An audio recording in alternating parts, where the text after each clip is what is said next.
নমস্কার বন্ধুরা, কেমন আছো তোমরা সবাই? আশা করছি সকলে খুব ভালো আছো। রুমার ছোট্ট সংসারের নতুন একটি ভিডিওতে তোমাদের অনেক অনেক স্বাগত জানাই। আজ তোমাদের সাথে যেই ভিডিওটা শেয়ার করব সেই দিনটি ছিল 25শে জানুয়ারি, সরস্বতী পুজোর দুদিন পরে। তো সেই দিন আমরা পৌঁছে গেছিলাম আমাদেরই বাটানগরের বাটার মেলায়। আর সেখানে কিন্তু সরস্বতী ঠাকুর দেখতে গেছিলাম। গত বছর আমি সরস্বতী পুজো এখানে ঠাকুর দেখতে পারিনি, কারণ তখন আমি আর মাম্মাম ছিলাম আমার বাপের বাড়িতে। সেই জন্য এবছর ঠাকুর দেখতে এসেছি, খুব ভালো লাগছে। গত বছর যেহেতু মিস করেছি, সেহেতু এবছর কিন্তু চুটিয়ে ঠাকুর দেখব।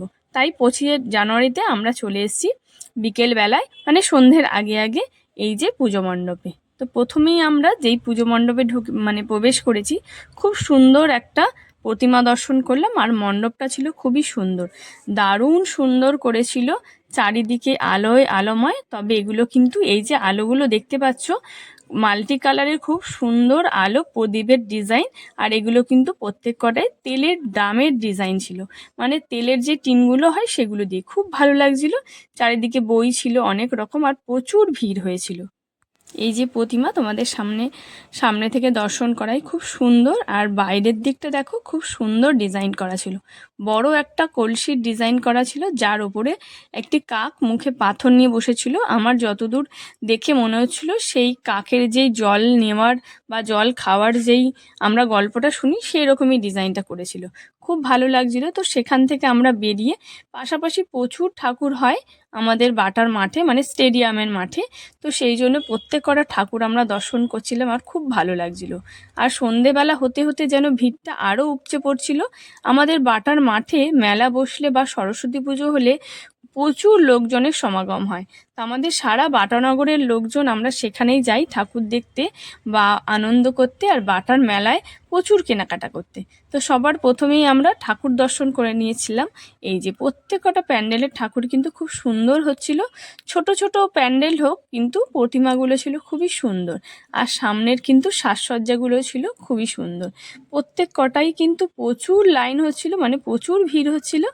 ঠাকুর দেখতে সবার সমাগম হচ্ছিল, আর খুবই ভালো লাগছিল। তবে আমরা লাইন দিয়ে দিয়ে আস্তে আস্তে সবাই ঠাকুর দেখতে ঢুকছিলাম। প্রত্যেক কটা প্যান্ডেল পাশাপাশি, একটা প্যান্ডেল থেকে আমরা বেরিয়েই অন্য প্যান্ডেলে প্রবেশ করছিলাম প্রতিমা দর্শন করার জন্য। আর প্রত্যেক কটা প্রতিমাই কিন্তু খুবই সুন্দর, কারোর থেকে কোনোটাই কম নয়। একটা ছোট হলে কি হবে, কিন্তু প্রতিমার মুখগুলো ছিল দারুণ সুন্দর। তো এই যে বলছিলাম, আমরা প্রত্যেক কটা প্যান্ডেলেই প্রবেশ করছিলাম। আর এখানে প্যান্ডেলটা খুবই সুন্দর হয়েছে। ওপরের যেই ঝাড়বাতির ডিজাইনটা করেছিল, ওটা কিন্তু দারুণ ভালো লেগেছে আমার কাছে। আর এই হচ্ছে আরেকটা প্রতিমা, পুরোপুরি মাটির তৈরি।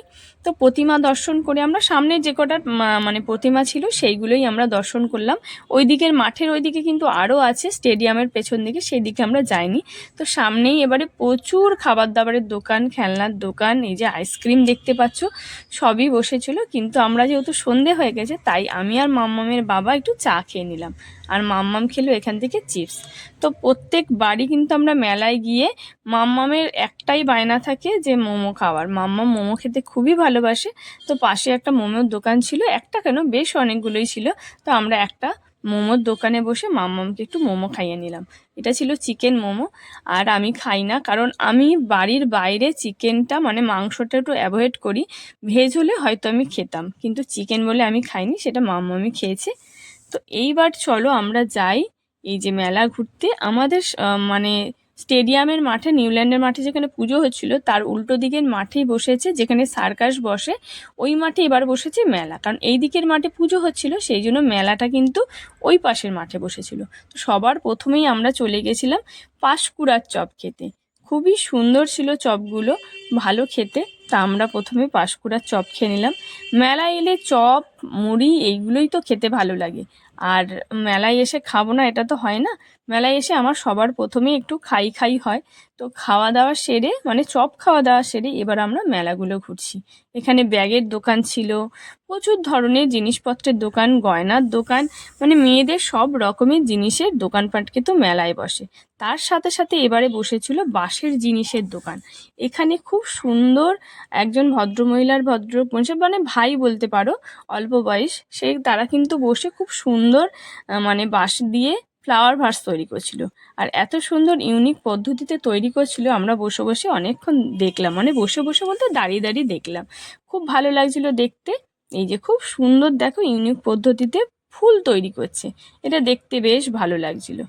মেলায় সব কিছু দেখতে দেখতে প্রচুর দোকানপাট আর প্রচুর নানা ধরনের জিনিসপত্র দেখতে দেখতে অনেকটা টাইম হয়ে এসছে। তা আমরা এর মাঝে কিন্তু অনেক কিছু কেনাকাটাও করেছিলাম আর তারপরে একটু খাওয়া দাওয়া করে নিয়েছিলাম। মেলায় আসবো আর খাবো না, এটা তো হয় না। তো এইদিকে বাচ্চাদের অনেক খেলনা বসেছে, সেইগুলো দেখতে দেখতেই চলো এবার আমাদের বাড়ি যাওয়ার টাইম হয়ে গেছে। তো আজকের ভিডিওটা বন্ধুরা এই পর্যন্তই। ভিডিওটা কেমন লাগলো অবশ্যই জানিও। তোমরাও ভালো থেকো, সুস্থ থেকো। দেখা হবে একটা নতুন ভিডিওতে। ততক্ষণ টাটা সবাইকে।